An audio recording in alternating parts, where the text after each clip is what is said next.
evening, everyone. On behalf of CATS, I welcome all the speakers and each one of you to the Play Story session of Festival of Places 2020, jointly hosted by Indira Gandhi National Center for the Arts, New Delhi, and CATS. The Festival of Places is an initiative of CATS, a not for profit organization working in the area of heritage conservation, management, and advocacy since 2001. We have been working with a vision to highlight local heritage assets, empower local communities, and make heritage conservation participatory and sustainable. An effort such as ours requires technical and financial assistance as well as patronage. You can support and participate in our multiple initiatives and programs by volunteering your skills and contributing financially. Do visit our website www.indiaheritagehub.org or write to us at info@catsindia.org for more details. We at CATS feel very strongly about the dismal state of public spaces in our cities and firmly believe change in the way we think, talk, and use public spaces can only begin at the grassroots by creatively engaging people with places and empowering them to make a difference to the places and spaces around. The Festival of Places is an idea born out of the spirit of volunteerism to come together, collaborate, co create, and celebrate places that nurture health, happiness, and foster community living. The festival aims to bring people, places, and memories and the interrelationships at the forefront of public discussion. It envisions to investigate places, the people who inhabit them, the collective and individual memories that are integral to places, and present them in a new way to leverage discussions on the future of public spaces. The festival provides an opportunity to people for sharing their personal narratives. Moreover, the festival aims to help discover the much overlooked human dimension of places. The main highlight of the festival this year is Play Stories, a series of online storytelling sessions that help understand the hidden dimensions, multiple interpretations, and varied memories associated with places, highlighting their distinct characteristics as well as unraveling the bond that people have with them, a connection that lives through their experiences. The storytelling sessions by professionals, scholars, and students from diverse fields focused on public spaces have been planned around the theme of exploring memory in places. In our last Play Story session, we crisscrossed the northern plains to discover Vrindavan on the banks of the Yamuna River and explored the lanes, bylanes, and ghats of the city, reverberating with Radhe Radhe. Today, we will head up north to Punjab to discover a hidden gem of the bygone era. The Indian subcontinent has been connected to the rest of the world since time immemorial and has been of great interest to outsiders. Ancient trade routes have intersected the geography of this land, fostering both exchange of ideas, culture, and goods. Some came as invaders and went away with the beauty, while others, though they came as invaders, but eventually settled down to make this land their own, leaving behind a great legacy of their times. The title of today's play story is Dakhini Sarai, a traveler's refuge on the Badshahi Sadak. Our storyteller for the session, Miss Bhavya Janji, will be taking us to the lush green landscape of Punjab to discover the Dakhini Sarai built in 1640 AD by Ali Mardan Khan during the reign of Mughal Emperor Shah Jahan. The place expert for the session, Ms. Gurmeet Rai, will take us back in time, expanding the narrative around this historical sarai and unravel the unique cultural landscape traveling along a very special and important road which has been there for centuries in different avatars, right from Uttarapat to Badshahi Sadak to Sadke Azam to the Grand Trunk Road. Our play storyteller Bhavya grew up in Jalandhar, Punjab and graduated from Delhi Public School. Currently, she is a second year student enrolled in Sushant School of Art and Architecture's Bachelor of Architecture program. She is an ambitious, passionate, and self motivated individual having interests across a variety of fields like architectural design, real estate development, sustainable green buildings, and norms. She is easily able to interact and communicate with a variety of audiences. She has completed courses in site design, improvement, philosophy, and science of value and real estate development. Her soft skills include leadership and management. Our place expert, Ms. Gurmeet Rai, is an architect with specialization in heritage conservation and management. She is among the first generation conservation architects in India and has worked in the area of architectural conservation, management plans for World Heritage Sites, urban conservation strategies for historic settlements, sustainable cultural heritage tourism, preparation of advisory and policy documents. She was awarded award of distinction by UNESCO for two projects under the Asia Pacific Architectural Heritage Awards in the year 2002 and 2004, following which she has been on the jury of the Asia Pacific Architectural Heritage Awards of UNESCO for over 15 years. UNESCO appointed her as the lead consultant for preparation of the cultural heritage policy for Punjab in 2011. She is currently a member of the steering committee of TERA 2021, World Congress on Earthen Architectural Heritage, Getty Conservation Institute, and serves on several international and national advisory and academic bodies related to heritage. So we now begin our conversation around Dakhini Sarai, and I invite Bhavya to please introduce her play story. Good evening, everyone. Today I'm going to start with the introduction of Dakhni Sarai.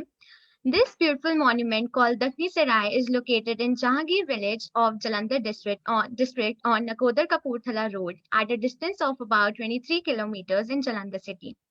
It was built around 1640 by Ali Mardan Khan, a noble, in Mughal court during the reign of Emperor Shah Jahan. Dakhni Sarai was basically a rest house built for Mughal caravan. This sarai was built along GT Road that was built by Sher Shah Suri.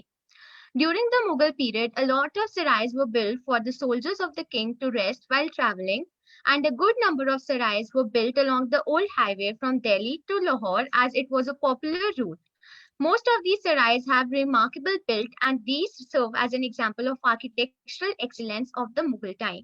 One of such beautiful built sarai is Dakhni Sarai, which I am introducing it today to you all. Dakhni Sarai is the finest example of Mughal architecture, and talking about its architectural beauty, it has intricate carvings and designs that can be seen in the various parts of the complex. Talking about its layout, Dakhni Sarai is built in a quadrangular shape. It is enclosed with the fortified walls. The sarai has two magnificent three-story gateway. One is called the Delhi Gate and other is called the Lahori Gate. Within the walls, Dakhni Sarai has a total of 124 cells, a well, a mosque, and the soldiers to play in, and a mosque for the soldiers to play in.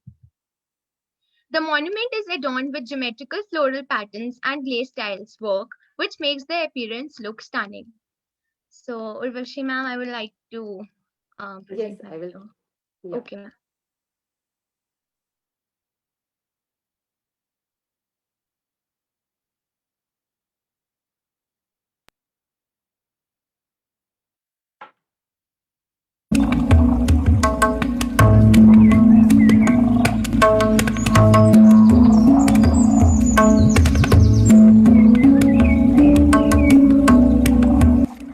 Dakhni Sarai is one of the finest and best preserved specimens of Mughal caravanserais built along the old highway.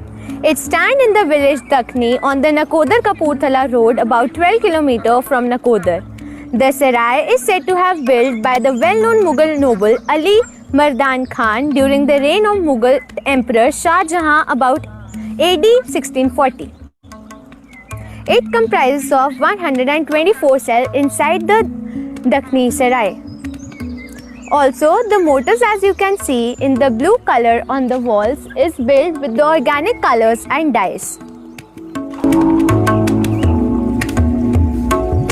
Hello guys, today I am here in the Dakhni Sarai of Nakodar, Punjab, India.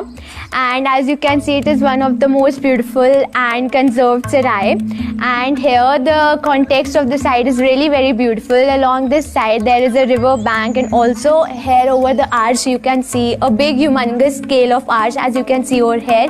And also the brick masonry walls, like for example you can see the mortar is used between the two bricks, and this bond is called the English Flemish bond and also the header stretcher bond. This side, this part of the arch is called the header stretcher bond. And also this caravan sarai is known for its arches, and also for the sarais that is being built inside the area. Also you can see the garden around side the arches on the left and right hand side.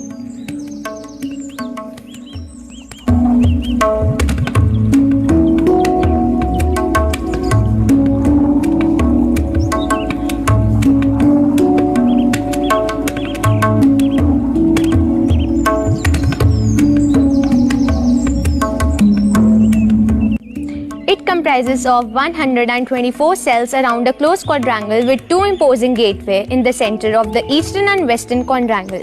Inside the quadrangle is a mosque and a well. Dakhni Sarai is a fine example of Mughal architecture. This place is adorned with intricate carvings and designs that can be seen in the various parts of the complex. Talking about its layout, Dakhni Sarai is built in a quadrangular shape. Dakhni Sarai is adorned with beautiful wells, as you can see over here.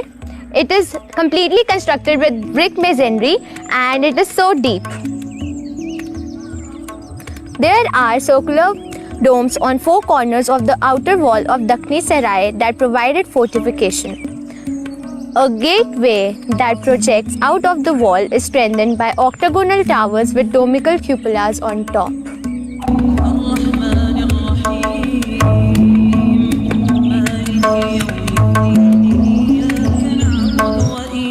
This place was used as a pottery place at that time, and the material used in this was silica, alumina, lime, magnesia and potash that were used in Mughal period. These are the Arabic imprints that are faded over the period of time.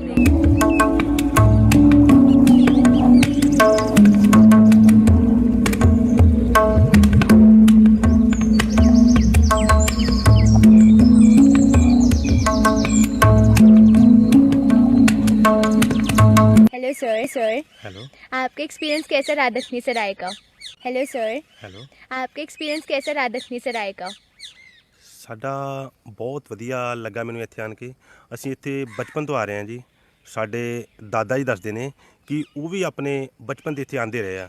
ਇਹ ਅੱਛਾ ਕਾਫੀ ਜੀ। ਪੁਰਾਣੀ ਹੈ ਤੇ ਉਸ ਤੋਂ ਬਾਅਦ ਸਾਡੇ ਫਾਦਰ ਸਾਹਿਬ ਆਂਦੇ ਸੀਗੇ। ਉਹਨਾਂ ਦੇ ਦੱਸਣ ਮੁਤਾਬਕ ਇੱਥੇ ਪਹਿਲਾਂ ਬਹੁਤ ਜ਼ਿਆਦਾ ਚਹਿਲ ਪਹਿਲ ਹੁੰਦੀ ਸੀਗੀ। ਲੋਕ ਘੁੰਮਣ ਜ਼ਿਆਦਾ ਆਂਦੇ ਸੀਗੇ। अब तो भैया कोविड के सिचुएशन में ज़्यादा नहीं आते होंगे ना? ਹਾਂ ਇਹ ਥੋੜਾ ਕਰੋਨਾ ਦੇ ਕਾਰਨ ਇਸ ਕਰੋਨਾ ਤਰ੍ਹਾਂ ਕਾਰਨ। ਬਿਲਕੁਲ ਹੋਇਆ ਵਾ।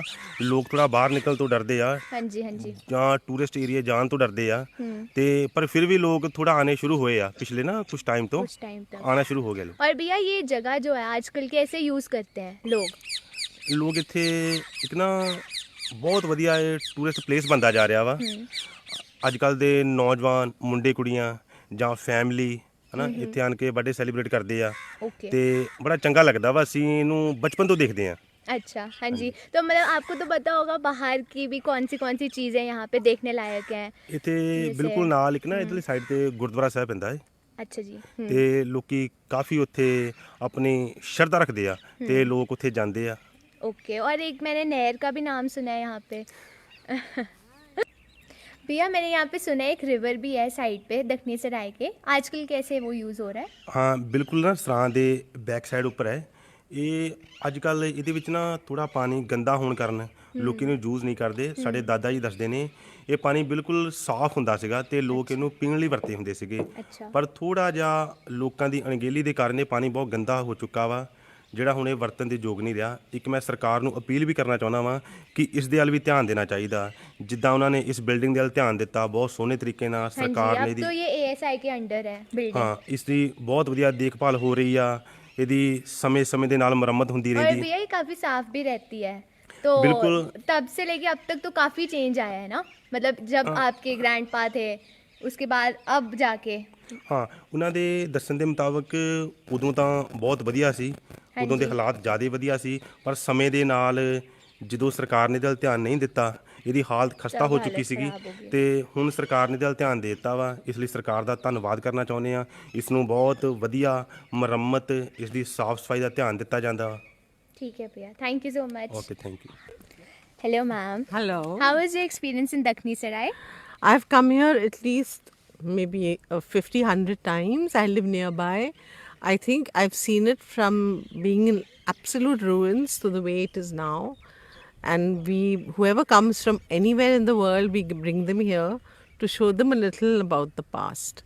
Okay. And I love it. It just like takes you back like time Right, Mughal times. Yeah, Mughal times, times immemorial, and you get to know how they traveled and those little posts outside, Right. and how the horses were all fed here, and all of them had I think this is the prayer room here. So so it really feels good here. Thank you so much, ma'am. Thank Thanks for you. sharing your experience. Now let's talk to a few people for the interview. Hello, sir and ma'am. Hello. How was your experience in Dakhni Sarai? Can you please explain? Yeah, it was quite good. It is very peaceful out here, and we really love the view and the monuments that have been built around 380 years ago. Also, there's a masjid or maqbara, what we can say in English, at the top of that Delhi gate, which I get to know. That was amazing, yeah. And there's a lot of greenery, and moreover, I'm really enjoying You the want to say that serenity. manifestation of nature, yes. Yeah, Exactly. I'm really enjoying the serenity in this place. Thank you, sir. Thank you, ma'am.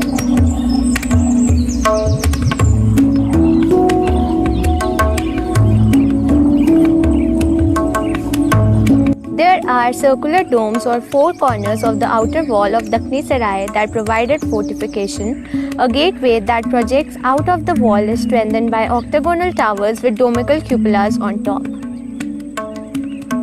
The brick jali that you can see in the middle of the arch was used as the lattice screens in the Mughal period.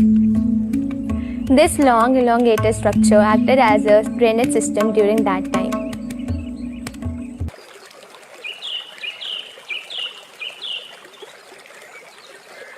I am going to tell you about the significance of sarais in general in past. Sarais were generally large enclosures providing board, stable, fodder, entertainment and similar other facilities to the traveller. All the available evidence about sarais in Indian period to the following Turkish conquest was known to have existed in the vicinity of Delhi as early as in Balban's reign. At least from Firoz Shah Tughlaq time onwards, the rulers of Delhi Sultanate are definitely known to have established sarais for public use. The most important significance of sarais was started by Sher Shah Suri. He established sarais for the convenience of travellers on every road at a distance of 2 kilometers. Sarais were built at regular intervals of distance on the road running from Punjab, Bengal. Similarly, sarais were established between Agra and Jodhpur and Lahore and Multan. Travel in medieval times was undertaken by traders, merchants, pilgrims and state officials. Usually sarais were built to provide accommodation to the travellers on their wayside stops during night. In some of these there are provisions for food also in addition to other facilities, whereas in others food was cooked by the traveller himself.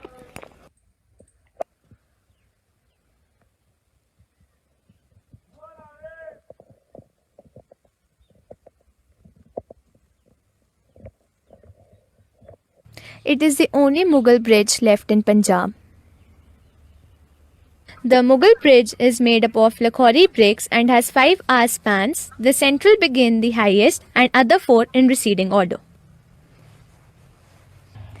The present significance of Dakhni Sarai is this Mughal bridge. The Mughal bridge is to the south of the village Malya Khurd on Nakodar Kapurthala road, about 12 km from Nakodar. This is one of the extant Mughal bridge built during the reign of Shah Jahan AD 1627 to 1658. The bridge spanned the Dhauli Veni river to the east of the Dakhni Sarai. It is made up of Lakhori bricks and has 5 arch spans. The central begin the highest and other 4 is receding order.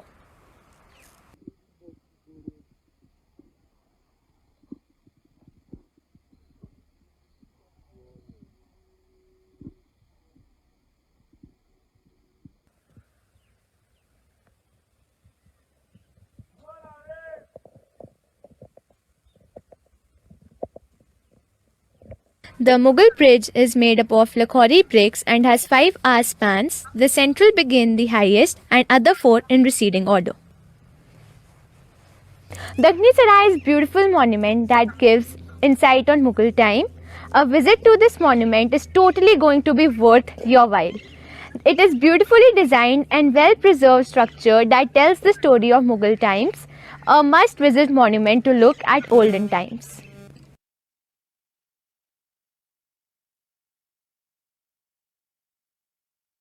So today I am going to share about my experience in Dakhni Sarai 6 years back from now. The question arises that why do we need to sense a place? We usually relate place with physically and mentally emotions, hence both are important for making a place.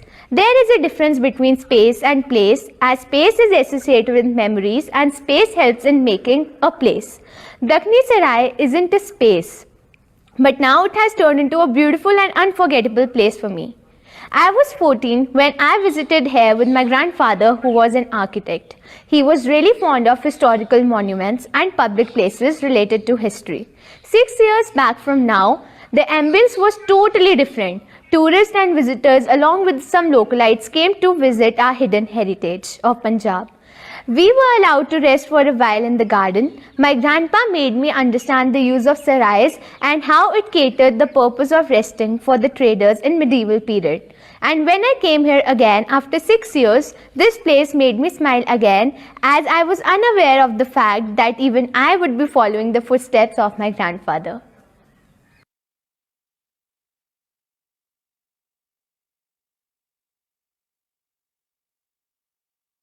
Thanks, Bhavya, for introducing Dakhni Sarai to us. Would you like to give some concluding remarks so that then Yes, we can move? yes, ma'am. So, ma'am, my memory associated with Sarai was very, very good. So, being an architecture student, I was really fond of monuments and historic places. So, entering into the humongous hidden monument of Punjab, I was completely stunned with its architectural principles and elements. There was so much to say and tell while shooting the video. The historicity of the place was also very interesting in the way that it has quadrangular layout.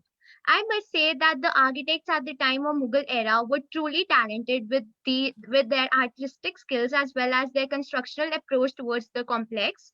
This was my first experience of making a video and narrating about the architectural elements of the Sarai. The memory associated to this was enriching and unforgettable indeed. So much to gain and enhance about the knowledge of architecture and its conservation architecture and towards our past. The most important characteristic which I found was the bulbous domes and their emphasis in terms of architecture. Secondly, was the Mughal garden that was divided into quadrangular shape. Also, we learned about how the manifestation of nature helps in maintaining the peace and serenity of the place. Thirdly, the brick jali patterns were also used in some cells and in each and every cell and was used as lattice screens. Nine plaster bearing gorgeous designs and patterns were also painted over the internal portion of the mosque. So it was a beautiful experience to discover this hidden heritage of my own hometown and would love to explore more about historic places further. Thank you. Thank you, Bhavya. And I'm sure I will now invite Gurmeet to expand the narrative. And I'm sure after Gurmeet has presented her story, you will definitely want to visit this place once again. So, Gurmeet, please start your presentation. Hello. So, Bhavya, thank you for sharing your experience and your love for historical places. I don't know where to begin because I think I've spent half my lifetime moving on this road, especially in the Punjab section. And I began my conservation practice with the travel on the Grand Trunk Road. And that I did, like yourself, searching for my roots. And I said, okay, because I am from Punjab, but I didn't know the history of Punjab. So for me, I was looking for an area that I can travel. And then the road gave me, a contiguous area to travel and try to understand culture, heritage, the way people's belief system and how it manifests into cultural expressions and so on. These were not the words I was using at that point, and I think I was just a little older than what you are today. So the Badshai Sadak, the Mughal road, interestingly, when you look at roads, the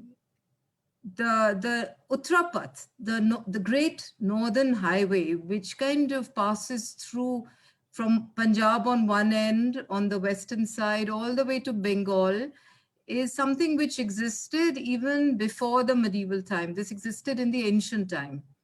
And most fascinating thing about this road is that it was a space for dialogue between civilizations. So this is a road on which, literally the passage by which Buddhism went from India into Central Asia, and later on, Islam came into India, and then the merging and mixing happened in the northern plains, and you had the Sufi and the Bhakti tradition in the medieval period. So the exchange of experience, ideas, learning from each other, cross-pollination between cultures and people, it actually happened across this entire passage. So what you see as a building, which is the Sarai, it's a place which gave shelter to traders, it gave shelter to pilgrims. And in Punjab, in fact, Punjab is one state in the country where several sarais are intact, because unfortunately a lot of them have been lost. So Punjab at least has about 10 of them in place. And so it was the kings, the Mughal kings used to park themselves, the capital of a country of the Mughal India used to be where the king is, where the emperor is. So Jahangir traveled from, Agra all to Lahore up towards Kashmir, and that's where I'm sitting right now. So wherever the king was going, the entire entourage would go, and that's where the capital of the country was moving. So that was quite fascinating. The armies would take shelter in the sarai. The traders would take a shelter in sarai. So really what you have experienced is a space or a place, which actually, if one were to able to see that who all have been here, it's been many, many people for many, many purposes. And it's a very, very foundational thing of the Indian civilization, which is to give shelter to the travelers, to the vulnerable. And sarai clearly is one such built heritage, which represents the care and the sharing and empathy that, the Indian civilization holds very close to itself. And what I would like to do at this point is share with you one of the landscapes on the Mughal Road. And this is the landscape of Sirhind in Punjab, or Sarhand. And that is that the popular saying is that when the conquerors used to come from the northwestern side into the Indian subcontinent, that if you capture Sirhind, you have captured Hind. It's the head of Hind. And between Punjab was much larger. It was the land of the 5 rivers. It did not have a political boundary. It was a cultural entity defined by geographical elements like the rivers. It was much larger. So between Lahore as a very important Mughal city on one end and Agra on the other end, Delhi came in later. Sirhind is almost like in the middle between these two important cities. And I will just share an image with you, with everybody here on the talk. Can you see it? Can you Yes, see? we can. Yeah. Now, this is a drawing done by this very, very famous contemporary artist called Aurajit Sen. And Aurajit, when I was working on the Grand Trunk Road, because Punjab means, for me, it's my soul is embedded in that landscape. So when I looked at the satellite image, the Google image, I would see one type of features. If I look at the maps that we make, it has some other features. It wasn't doing justice to my experience, my love for the land, and other people, how they connect to their heritage. So I had asked Aurajit to map, to represent the stories that we captured from the landscape into a drawing which tells the story of Punjab in the last 500 years, or whatever was evident in the landscape of Sirhind. So what you see here is what is dear to the people of this region. So on one hand, you get to see the Mughal bridge. In fact, this one is a bridge. It's a series of 3 bridges called the Mughal Bridge, built by Jahangir. It's an unprotected monument. It's a main highway. Trucks ply on it even today. So like you said very correctly, that they built very well. So this particular Mughal bridge can even take trucks on it. Then what you have here, so when Jahangir came, and there's an Amkhas Bagh, which is another Mughal Sarai of the Royal Sarai, which is not part of this drawing, it's part of another drawing. From there, the Mughals, this would have been the road, the Badshahis. And a few kilometers ahead is this very important site called the Roza Sharif. And this is it's a very important Islamic site. and it has the grave of Shah Zaman, who was the exiled ruler of Afghanistan, and very, very important for a large group of the Muslim community. Now, this is a place where you see pre-Mughal buildings. You get to see the tombs of Ustad and Shagird, and this tomb of Mir Mira, tomb of Bibi Taj. These are Delhi Sultanate period tombs in the landscape, and they sit in the middle of a lot of fields. And within the fields, you see these little villages called Talania and several others. A very important structure here is called Sadna Kasai Ki Masjid. And Sadna Kasai, his masjid is right by the railway line. And he was a butcher, but he wrote a composition which is included in the Guru Granth Sahib, the Sikh, the holy scriptures of the Sikh community. So, and there's a railway line that goes by that. And so that's very important part of the narrative is also Sadna Kasai's masjid. Subsequently, there was a very important narrative in the Sikh community when the two younger sons of Guru Gobind Singh were bricked alive. There's a narrative on the historical, that there's a Saka of Sirhind.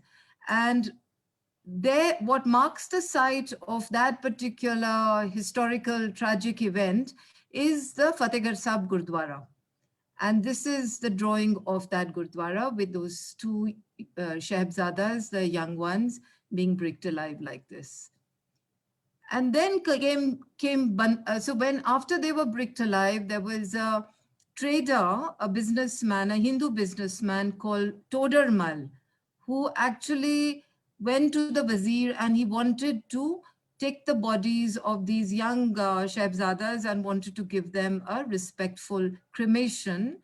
So he was asked to get gold asharfis and take that he will only get that much land that can be covered by gold coins. So there is a Haveli there called Todar Malki Haveli or the Jahazi Haveli, which is also in Fatehgarh Sahib Sirhind, and that is marked here. Subsequently, there was Banda Bahadur who wanted to avenge this atrocity against these two young Shahzadas in the early part of the 18th century. And then there was this battle of Sirhind in 1710. Every year, a Mela is held called the Jor Mela to commemorate the tragic event associated with the Shahzadas, where people from across the landscape of Punjab come to the Gurdwara, do their seva, and they come here. Now, what I would like to share with you here also is the changing colors of the landscape.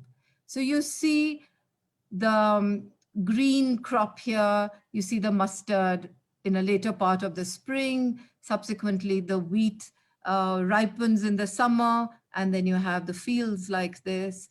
What you also see is a little bit of mischief that we have done because the personalities associated with this landscape is like Jahangir. So we've got a little drawing here of Jahangir, and he was like the government of today with his white ambassador and the Lal Batti. And then we have Alexander Cunningham, who traveled the Punjab in 1860s to all historical sites. So we have him on this little monorail here. That's Alexander Cunningham here. So, of course, you get to see the harvesting here as well.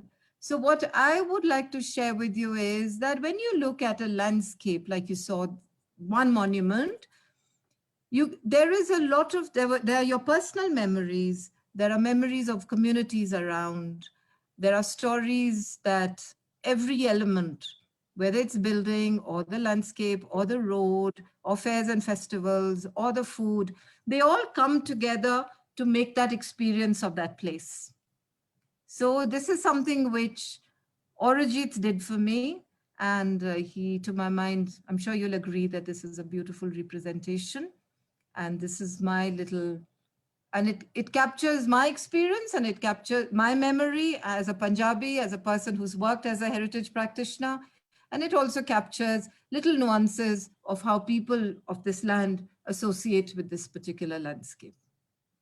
So Urvashi, that's all that I have to say for now. Okay, thanks, Gurmeet. Atulya, do we have any questions from the audience? No, ma'am, I don't have any questions yet. Okay, so Gurmeet, you were talking about how important this road is, and it's been there since ancient times.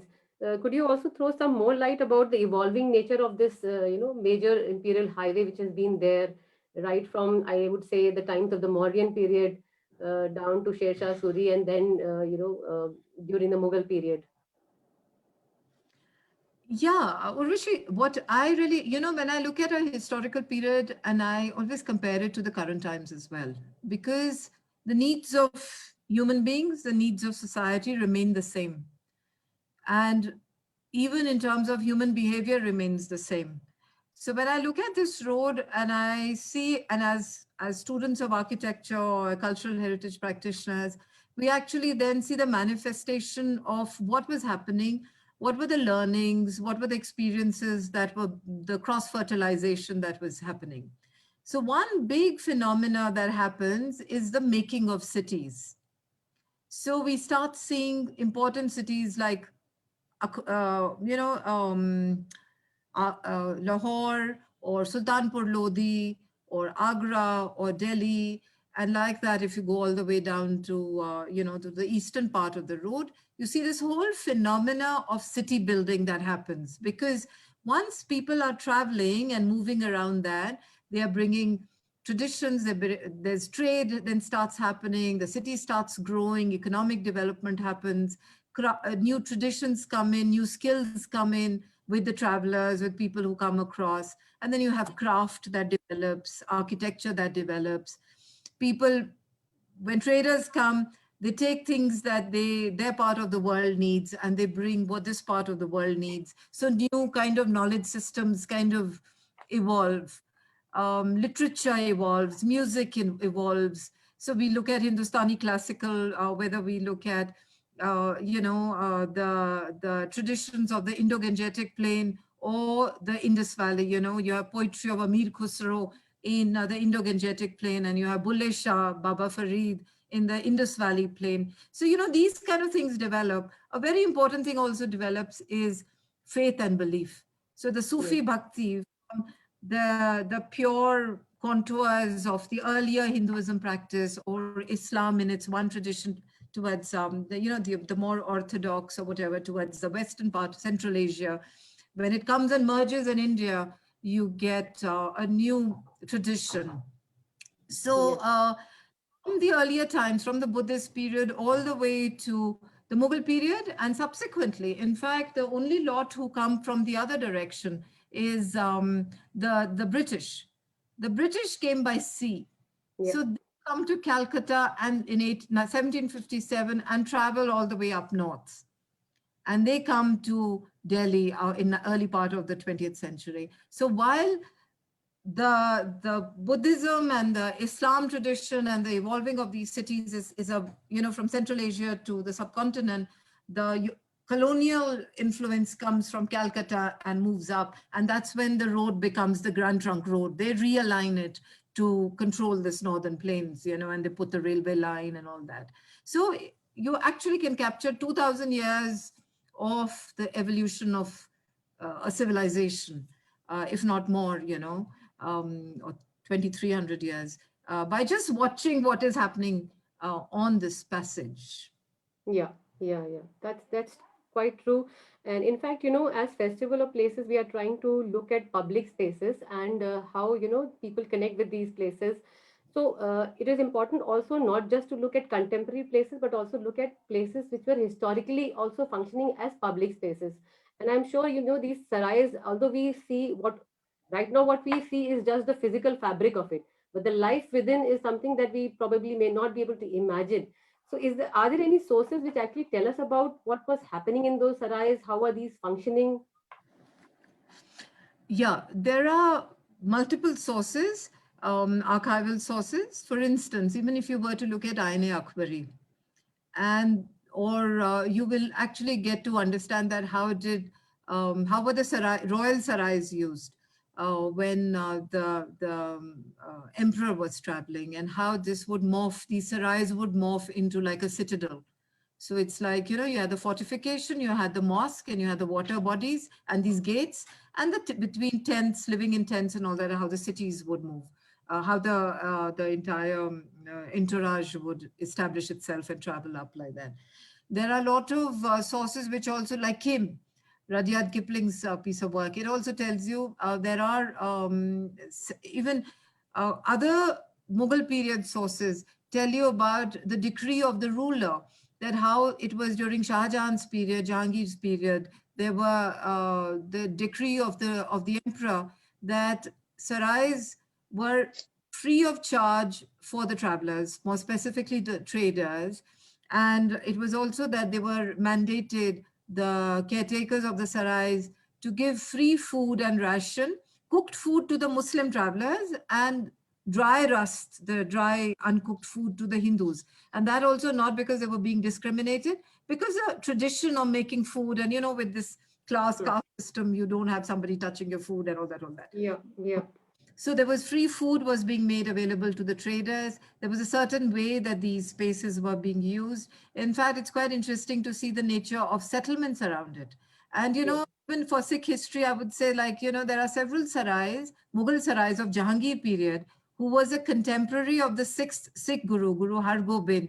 Wherever there's the Mughal sarai of Jahangir period, there is also a Gurdwara associated with the visit of Guru Har Gobind.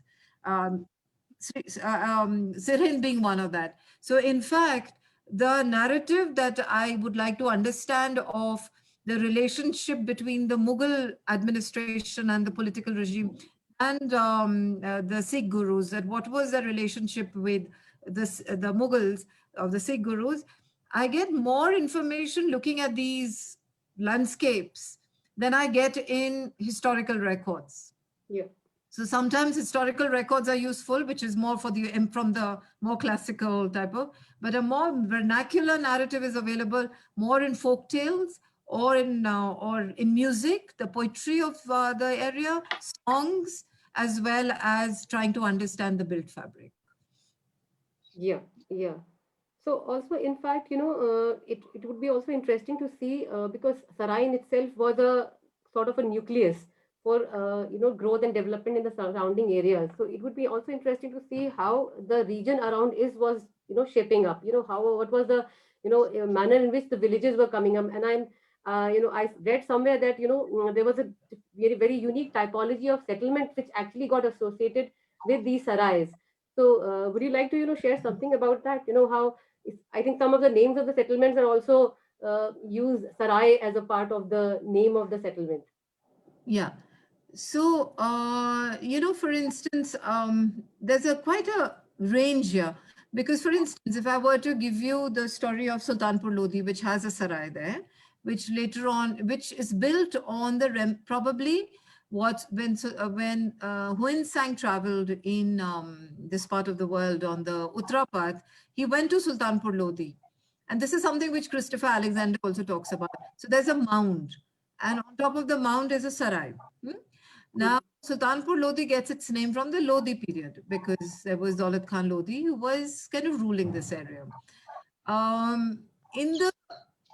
So there's a settlement around it.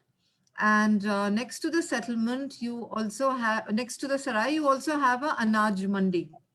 So you kind of then see the relationship that when there were travelers staying in the sarais, bringing their wares, there's an Anaj Mandi, the local people would bring their produce, then the traders could pick it up and take it. So there's a relationship between the sarai where you can see the economics, the impact. It actually talks about the economy of the place. And these sarais were built at a distance of 32 coasts. You know, there's a logic. Yeah, yeah. You have coast minars, which is at every coast. Then there are sarais at every 32 coasts or something, or 16 coasts. And then there is a logic between the sarai, between two settlements as well. Because it was distance that a caravan could travel in one day. So they would leave in the morning, reach in the evening, they would reach the next parao, the next point they would stop. So that would be a sarai. And wherever they stay, either they're trading there, they're selling something, they're buying something. And in fact, the regular traders were given single cells within these sarais, which were lockable kind of space. So the trader, the principal trader, could leave certain things there. So I'm sure. So it was very well worked out. If you look at the ecosystem, it was Yes. as advanced as we can think of a value chain today. It's just that Yeah. technologies were different. Yeah, yeah. And I think there has to be a very systemic change in the way we are presenting these very unique build forms, because just seeing it as a monument is actually not doing justice to the whole thing, because it's part of an entire network. And obviously the lives of the people living around the Sarai were also very intensely connected to with these, Sarai itself, in terms of, providing the rations for those people who are visiting there, or in terms of the manpower, or in terms of even I read somewhere that the bazaars used to cater for the repair works, because the animals were there, the pack animals were there, the carts were there, everything would require, just like in our modern highways we have these repairs, workshops in between on the highways. So all those things were part of the entire network, and I think that is something which is important to highlight when we are trying to interpret these very unique structures. Palash, I think Palash Srivastava has raised a hand. Would you like to unmute yourself and ask your question?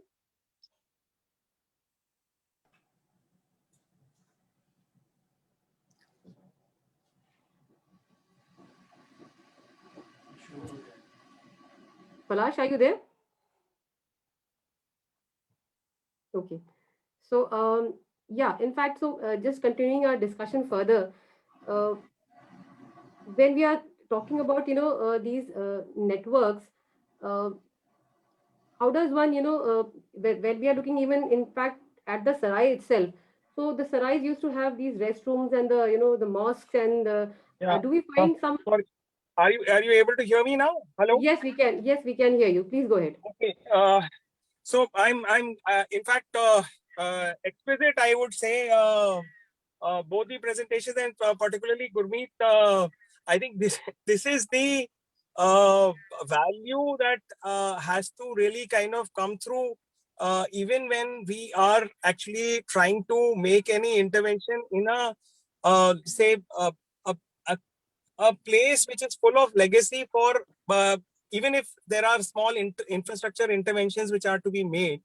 So an understanding of how the community memory and you have really, by showing that one picture, captured very powerfully how the entire history of this country actually is pulsating through that particular place, and therefore it is remarkable how this comes up when it is adequately presented, or it is actually presented in a very creative way. Actually, the additional points that I would actually just want to intervene on is that definitely you've spoken of the Sarai as the point of from the point of view of the services, facilities, and its integration with the say economic activity around and the cultural landscape around. One of the things which actually also seems to be important, and maybe I think and you have actually articulated how say the entire Mughal camp, as has been described by Bernier, that it used to move possibly 2 kilometers to 20 kilometers a day, and how the spacing of this say sarais, and then also their segmentation say between other sarais and the linkages between other sarais was actually something also very important. So I think it has been done very adequately by Bhavya, but but these are, because it's a good presentation, I would like to really understand more. And if Gurmeet, you have an understanding as to, I have been quite intrigued that even when you go to the Jaipur highway or the Agra Jaipur highway, or even from Delhi to Chandigarh or Agra to Delhi, you find a lot of settlements every 20 kilometers, as if this was more of a a planned kind of a thing. And then of course there was a Sikandra was also in all the directions, meaning somebody told me that it was about 100 kilometers from the capital. So I think if you could just let me know more about this, I'm quite intrigued by the observations and the presentations today.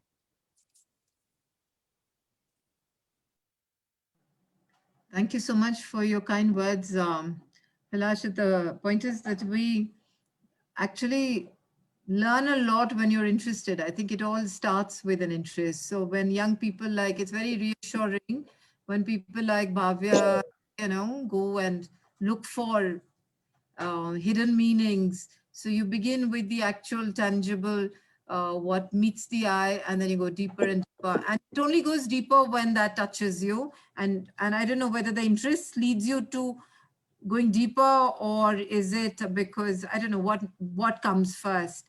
So clearly all that I have said, what happens, what the bit that I have in information bits and pieces, it's all fused together into one experiential thing, and it's very difficult then to describe, to separate that, look, this is what I read and therefore I can authenticate, and how much of it is coming from my own experience. So what you've observed in 20 or 16 kilometer rationale, you've experienced it, and then you can find, authentic information by way of some contemporaneous archival sources. So I think it becomes, on the road of, it's a road of discovery, it's a road to travel, and it's a road of a journey in life, So I think it all comes together in such explorations, Yeah. In fact, I think the way we have been looking at our history has also, maybe I think we need some more perspectives and different lenses to actually look at history and see it from, yeah, I think even a comparative study between how contemporary cities function and how historical cities would have functioned, it also will serve as a means of discovering other layers and dimensions to these very unique landscapes, because just imagining how a city would function, or how that journey from, say, Agra or Delhi to Lahore would have actually, unfolded, and what all, infrastructure and what all, requirements would have been there. Yeah, sorry, Urvashi, I Yeah. just wanted to Yes. add how it's all coming alive in that sense that, there were grain movements which was happening through this Grand Trunk Road that we know of later, and Shershah Suri Marg, and earlier, of course, the Mauryan frontier road. There were 200 bullock carts which would actually go like our, multi-axle vehicle trucks, which would go one after the other and would be running at, it has been described that it would be running close to, if you actually compare, close to about 40 odd kilometers per hour by our standards. So if these 200 bullocks have to actually be serviced, there will have been a great amount of ecosystem and economic activity around the highway.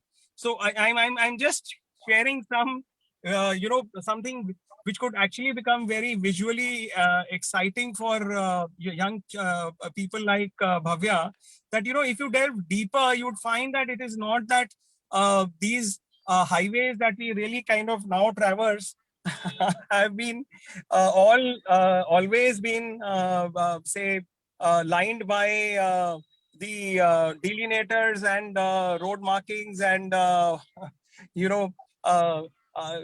all these puncture repair shops and fuel stations, but they had a very different complexion as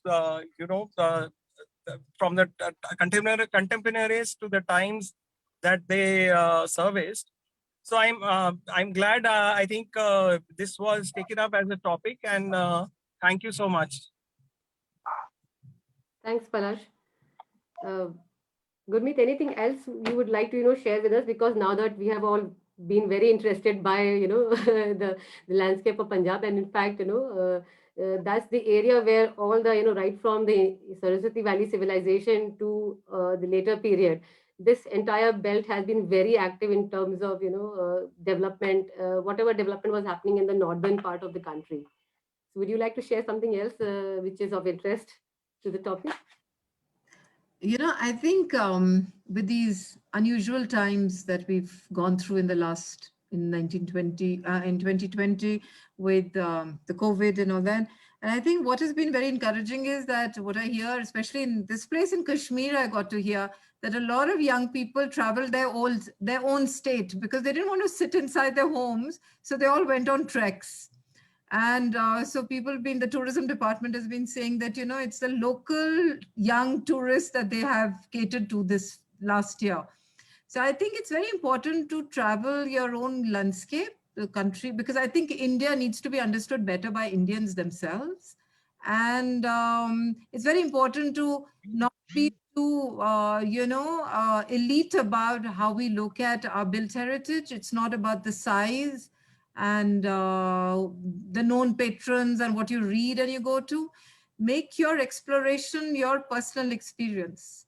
And I mean, that's been my learning because, that's a long story, but we look for the off the beaten track experience of India's cultural heritage. That's what I'd say, and not go for iconic sites only.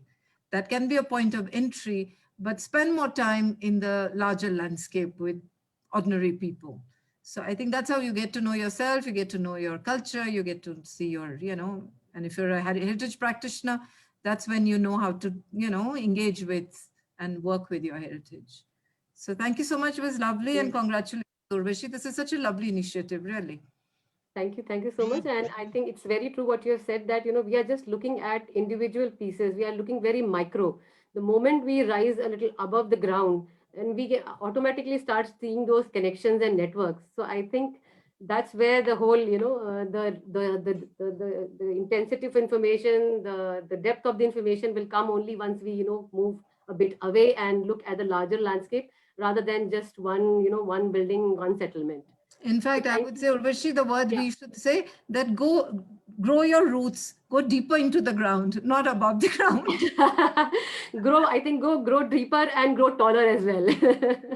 Yeah, when you go deeper, you go taller in any case. Yes, you go taller as well, and you are there for a longer period. Yeah, dig deep, it's said, Yes. Thank you so much. Thank you so much, Gurmeet. Thank you, Bhavya. Thank you, ma'am. Thank you, Gurmeet, ma'am. The next play story session titled The Legacy of Maharaj Bada in Gwalior is scheduled for 28th February 2021 from 5 p.m. onwards. Our play story teller for the session, Miss Rashi Chawla, will be taking us into the historic core of Gwalior to witness the daily life of the residents of the city unfold within the historic Maharaj Bada in all its glory. The place expert for the session, Ms. Smita Singh, will take a deeper look into the historic bazaar and explore the connections that people from all walks of life have with the place. And place resident Mr. Jay Khande will share his personal experiences and memories of the place, having lived there for years. For some, the place is their livelihood, a place to transact business. For others, it is a place for shopping, and for others, a place for social interaction and being part of public life in the city. So stay tuned for our upcoming play story. I personally thank each one of you for your participation and support to the Festival of Places. Look forward to meeting all of you again next Sunday, same time, same place, for another exciting journey through the landscape of our country. Thank you so much.